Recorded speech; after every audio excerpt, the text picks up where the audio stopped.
Welcome back to my channel kids کہانی مزہ۔ آج میں آپ لوگوں کے لیے سندھ باد کا 5واں سفر لے کر آئی ہوں۔ آئیے سنتے ہیں۔ اپنے 5ویں سفر کے لیے سندھ باد جہازی نے نیا منصوبہ تیار کیا اور بغداد سے اسباب تجارت خرید کر بصرہ پہنچ کر وہاں اس نے ایک بہترین اور مضبوط جہاز کا انتظام کیا اور سفر پر روانہ ہو گیا۔ مختلف مقامات پر رک کر اس نے خرید و فروخت کی اور خوب دولت اکٹھی کی۔ یوں ہوتے ہوتے وہ ایک ایسے جزیرے پر پہنچے جہاں شتر مرغ کا انڈا موجود تھا۔ سندھ باد جہازی نے اپنے ساتھیوں کو انڈا توڑنے سے منع بھی کیا، مگر انہوں نے اس کی بات نہ مانی اور انڈا توڑ دیا۔ سندھ باد جہازی یہ دیکھ کر گھبرا گیا، انہیں خطرے سے آگاہ کرتے ہوئے فوراً لنگر اٹھانے کا حکم دیا۔ ابھی وہ زیادہ دور نہیں گئے تھے کہ ان کے سر پر شتر مرغ کا جوڑا پہنچ گیا۔ اپنے انڈے کو ٹوٹا ہوا دیکھ کر وہ آگ بگولا ہو چکے تھے اور بدلہ لینے کے لیے جہاز پر حملہ کرنے لگے۔ انہوں نے بڑے بڑے پتھر برسانے شروع کر دیے اور آخرکار جہاز تباہ ہو گیا۔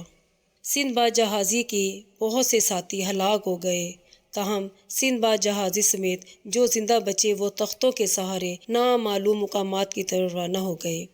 سندھ باد جہازی تو ایک جزیرے پر پہنچ گیا، تاہم اس کو اپنے ساتھیوں کے حشر کے بارے میں کوئی خبر نہ تھی۔ وہ ایک خوبصورت جزیرے پر موجود تھا، چنانچہ اس نے انگور وغیرہ کھائے اور ایک جگہ لیٹ کر رات گزاری۔ صبح ہوتے ہی وہ آبادی کی تلاش میں نکل کھڑا ہوا اور کچھ ہی دیر بعد اس کو ایک چشمے کے کنارے ایک بوڑھا آدمی بیٹھا ہوا نظر آیا۔ بوڑھے آدمی نے سندھ باد جہازی کو دیکھ کر محبت کا اظہار کیا اور اس سے کہا کہ وہ اسے چشمے کے کنارے پہنچا دے، کیونکہ اس میں اتنی طاقت نہیں تھی۔ چنانچہ سندھ باد جہازی نے انسانیت کے تحت اس کی مدد کی اور بوڑھے نے اپنی ٹانگوں سے اس کی گردن کو دبوچ لیا۔ سندھ باد جہازی کو اپنا سانس رکتا ہوا محسوس ہوا۔ اسے سمجھ نہیں آ رہا تھا کہ اچانک بوڑھے کی ٹانگوں میں اتنی طاقت کہاں سے آئی۔ یوں بوڑھا اسے گھوڑے کی طرح استعمال کرنے لگا اور کئی روز تک اس پر سوار کر کے پھل وغیرہ کھاتا اور سیر کرتا رہا۔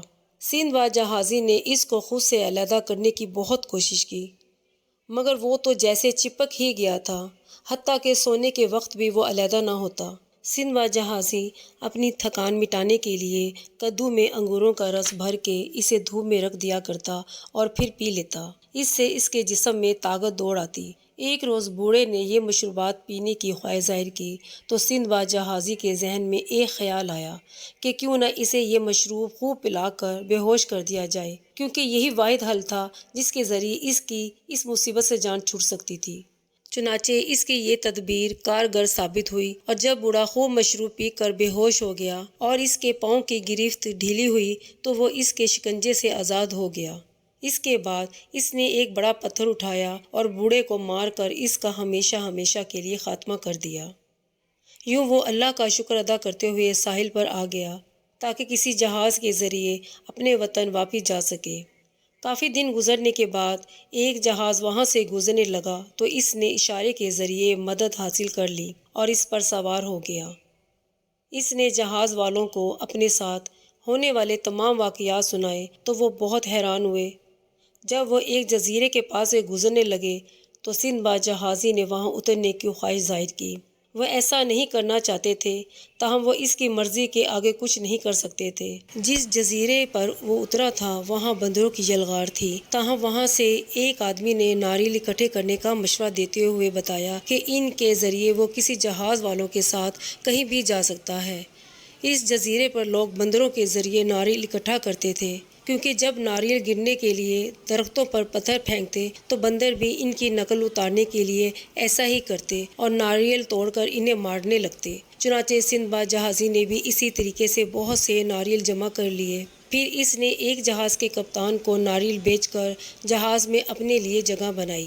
اس جہاز میں سفر کے دوران وہ ایک ایسے جزیرے پر پہنچے جہاں سے ہیرے نکالے جاتے تھے۔ سندھ باد جہازی نے بھی یہاں سے کافی ہیرے حاصل کیے اور اچھی خاصی دولت حاصل کر کے بصرہ پہنچ گیا، جہاں سے وہ بغداد پہنچا۔ یہیں اس کے 5ویں سفر کا اختتام ہوتا ہے۔ آپ کو سندھ باد کا یہ 5واں سفر پسند آیا ہو تو پلیز میرے چینل کڈس کہانی مزے کو لائک، سبسکرائب اور شیئر کریں، ساتھ ہی بیل آئیکن کو کلک کریں تاکہ آپ لوگوں کے پاس میری نئی ویڈیوز کی اپڈیٹس آتی رہے۔ اب آپ سے سندھ باد کے 6 سفر پہ ملاقات ہوتی ہے، تب تک کے لیے اپنا بہت خیال رکھنا۔